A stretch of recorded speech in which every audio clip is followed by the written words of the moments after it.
Welcome back, darlings, to the podcast Life Looks Different Now. I'm your host, Slandy Noel.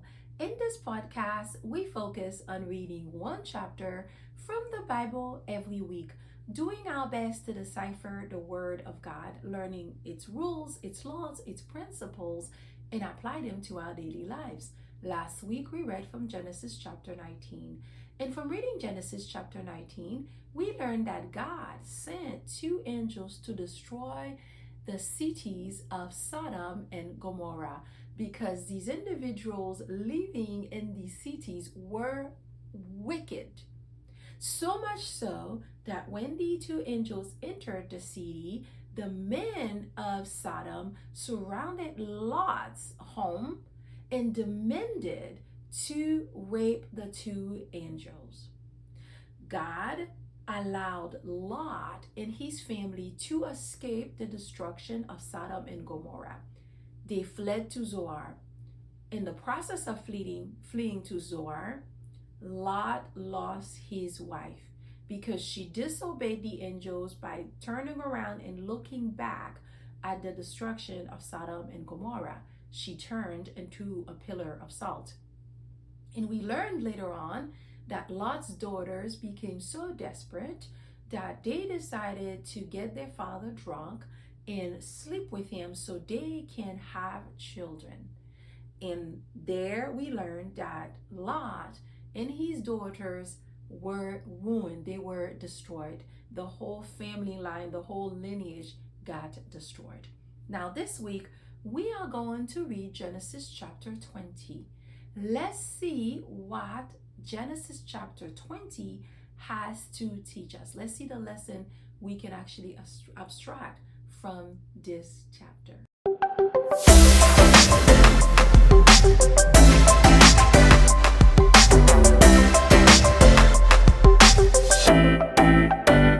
Before I go ahead to reading Genesis chapter 20, I have a favor to ask.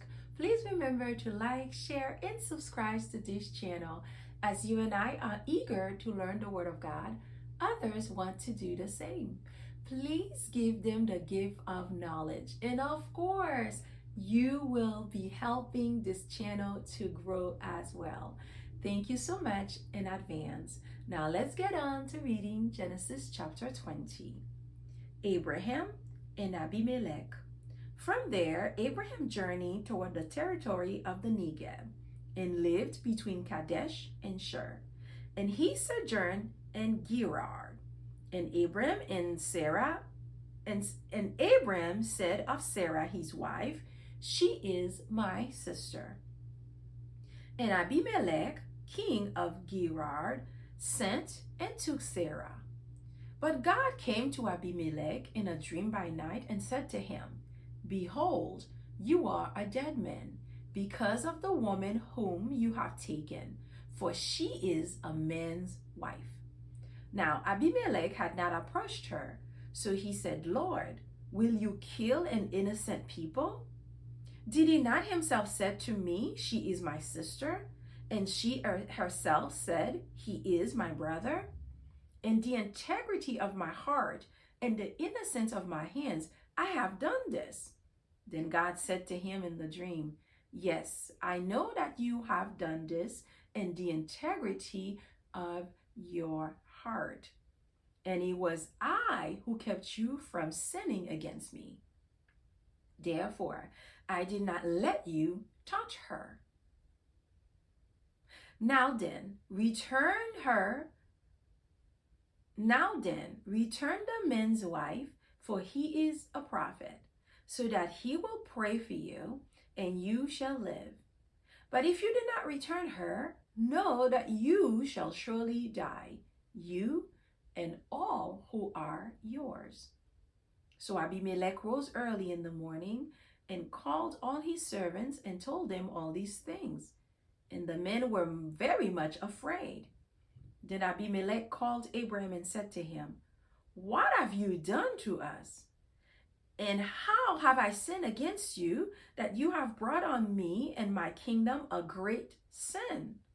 You have done to me things that are not to be done."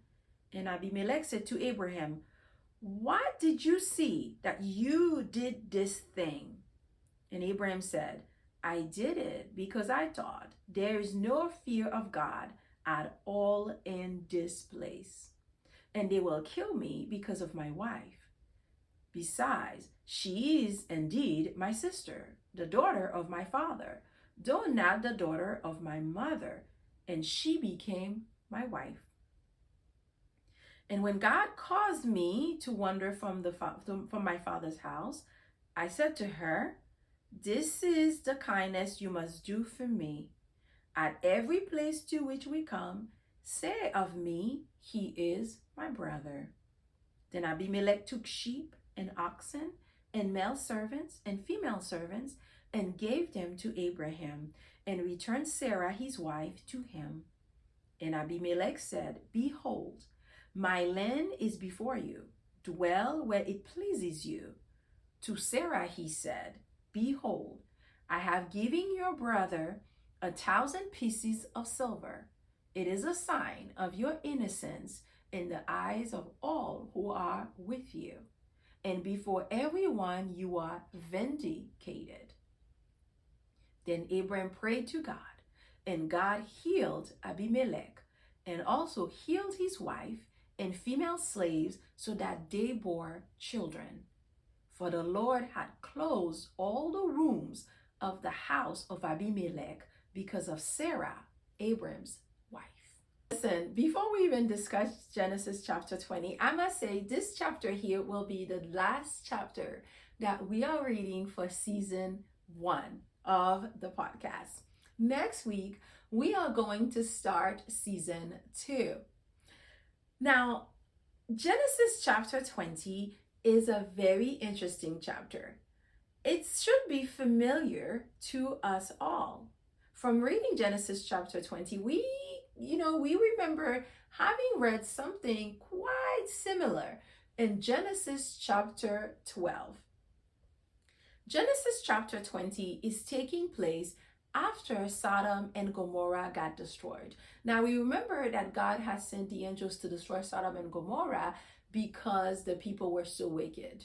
And of course, we remember that Abraham had a discussion with God in regards to Sodom and Gomorrah in Genesis chapter 18, really pleading to God not to destroy the city because his nephew Lot and his family were residing in that city. But as we can see from reading Genesis chapter 19 last week, those two cities got destroyed. And Abraham witnessed that. He saw that. He saw the flame of these two cities rose up to the sky. So here we're learning that Abraham decided to journey toward the Negeb, leaving behind the city of Mamre. He decided to move to the city of Gerar, near the Gaza Strip area, like what we know to be Gaza today. So he decided to move to this area, and there, he decided to lie. He decided to claim that his wife Sarah is only his sister. Now remember when Abraham journeyed to Egypt in Genesis chapter 12, he made the same claim. He told his wife Sarah to let the people of Egypt know that she is indeed only his sister. And we remember that his wife was taken from him. The Pharaoh took his wife as his own and married his wife and slept with his wife. Again, we are seeing the same thing happening here. Now we have to remember, at this point, Sarah is almost 90 years old. Remember in Genesis chapter 12, I said exactly the same thing. Beauty has no age limit. I know we live in an ageist society where they are telling women that if they hit a certain age, they're no longer beautiful. Like, you are middle aged, you're no longer attractive. The Bible here is clearly proving that not to be true. that people are fooling themselves to think that when a woman gets to be older, she is not still attractive and she's not still wanted by many men. Here we can see again, Sarah's beauty was so striking that even at 89 years old, this woman was so feminine, so beautiful, so much in her element that even at 89 years old, a king took notice of her. So much so that the king took her into his home and really with the intention of making her a wife or a concubine. Now, again, we see here Abraham, even though he's been walking with God for all these years, and he has seen how God has done all these miraculous things. God has even visited Abraham by taking on human flesh and even ate at Abraham's home, Abraham's table. Yet Abraham still in several times have faulted. He has fall short. He still was doubting God. Because if he was not doubting God, if he truly trusted God and really stayed firm in his faith, he would have never continued on lying about his wife being only his sister. He was disguising the fact that his wife Sarah was indeed his wife and not only his sister. And the leader, the king of this area, took Sarah, intending to turn her into a concubine or wife. And I can't help but wonder, how is it that Abraham hasn't learned his lesson yet? Isn't it interesting how sometimes, even though we are believers, even though we have seen the great things that God has done for us in our lives, in our families' lives, and everything, but nevertheless, there are times when we still fall short. There are times when we still feel like, we doubt God. We doubt God's sovereignty, his greatness. Abraham was having another one of these moments. This man is so conscious of the fact that his wife is beautiful, and he knows that she will always attract, she will always get attention from men. She's always going to attract that. And he becomes, so doubtful there, afraid for his own life, that again, he's lying. I know I've done that. Even though God has done some miraculous things in my life. God has pulled me out of some very difficult situations. I've gone through a divorce. And if it was not for the grace of God, I don't think I would have made it. I truly don't think I would have made it through. But God has allowed me to make it through and flourish, mind you. And I'm able to I'm raising two wonderful children. God has pulled me through some terrible situations of my life, even illnesses. Nevertheless, there are times where I still have doubt. I still get afraid, and I still feel like maybe God will not come through for me this time around. And I believe that Abraham must have been going through that same situation, that same mindset where, he's like, okay, maybe this time, something may happen. So let me lie. Let me, cover up the fact that Sarah is truly my wife.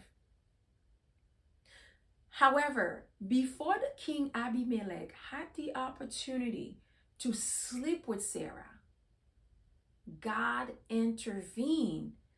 God appeared to King Abimelech in a dream. And God warned him that he had taken a man's wife as his own. This woman belonged to another woman. It begs to, we do ask the question, how is it that a man can just come and take a woman out of her will, out of the family's will? Isn't that a fascinating? We read in Genesis chapter, as we're reading Genesis, we can see that women had no rights. They had no autonomy whatsoever. Any man can just come and take a woman as his own wife. Because Sarah had no autonomy on her own self. She had no autonomy. She was just taken. Abraham lied, so she was just taken. But before Abimelech laid with her, sleep with her, God intervened. Because remember, God has a plan for Sarah's life. She is going to be the mother of the promised child. You see, so God couldn't allow any other man to lay with her at this moment, because shortly thereafter Sarah will be found pregnant. So God wanted to make sure that this king will not lay with her, so there won't be any confusion as to who is the father of the son that they are going to have, who will be born shortly thereafter. So God warned him not to touch this man's wife, because God, at this point, God said Abraham is a prophet. Abraham is a prophet. And part of being a prophet, part of the gift of a prophet, is to pray, to intercede on behalf of other people. God said, this man is a prophet. Go to him and ask that he prays for you and bless you. Return his wife to him. And naturally, the next morning, King Abimelech woke up and told, all of his people of what transpired. And everyone became afraid, because these people worship God. They acknowledge God. They understand that God is the most powerful. So the minute these men heard this news, they became terrified and said, this woman needs to be returned to her husband. Then King Abimelech proceeded with calling Abraham and said to Abraham, what have I done to you?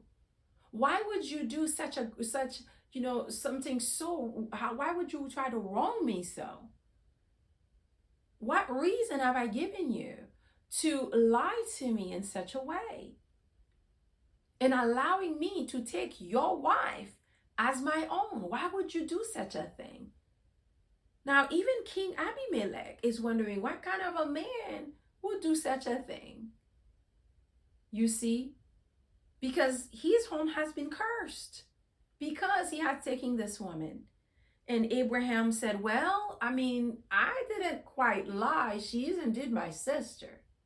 She is my father's daughter, not my mother's daughter, but she is my father's daughter. So they have the same father. But nevertheless, Sarah is his wife, because he had taken his sister as his wife. She is indeed his wife. And he failed to tell the truth, the whole truth, and nothing but the truth. And the king was like, even when the king's like, this is an honest mistake. I didn't know this woman was yours.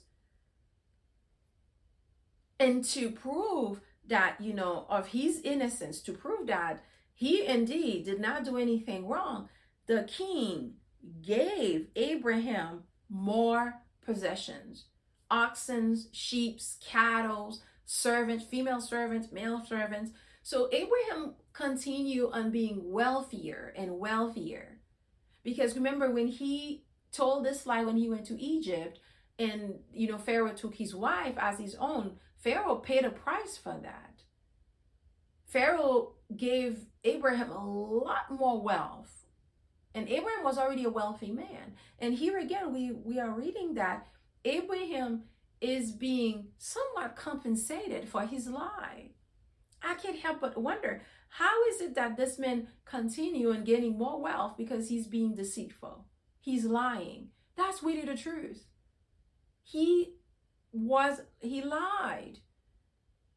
But nevertheless, it must be customary that if you take a man's wife, that you pay a price for that. Because here we learn that Abraham was given even more wealth.